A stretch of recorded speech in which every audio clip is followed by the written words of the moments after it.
D'où vient le théâtre? Le théâtre vient des Grecs. Ils chantaient et ils dansaient pour leur dieu Dionysos, le dieu du vin et du plaisir. Depuis tant d'années, les chrétiens ont toujours refusé le théâtre dans les assemblées. L'histoire, elle nous dit qu'à force de jouer le même personnage, on se met dans la peau du personnage. Et on peut se mettre en transe. La parole de Dieu nous dit, ne vous mettez pas en transe. On peut devenir fanatique de Dieu.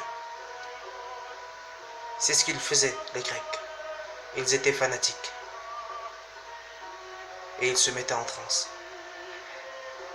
La signification du mot théâtre signifie préparer quelque chose en plein air et se donner en spectacle. La question, c'est est-ce qu'un chrétien peut jouer du théâtre dans les assemblées, dans les églises, même que pour eux, ce n'est pas un jeu. Le théâtre, c'était une fête et réservée pour le dieu Dionysos. C'était sa fête. C'est comme si vous prenez une fête catholique ou bouddhiste et vous attirez des gens à vous. Les chrétiens n'en sont pour rien,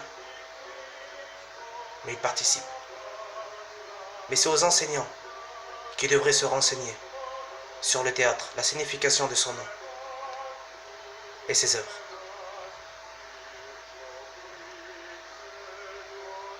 Il a plu à Dieu par la folie de la prédication. Et Dieu vous a livré à ça.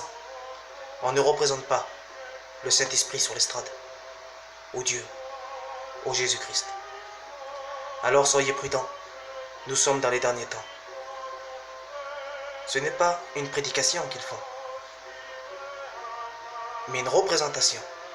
Celui qui est le Tout-Puissant a dit, tu ne te feras point de représentation.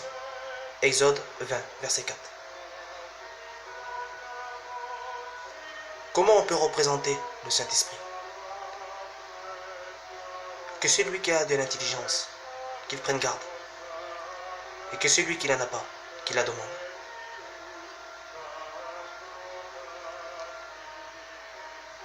Ne vous faites pas séduire.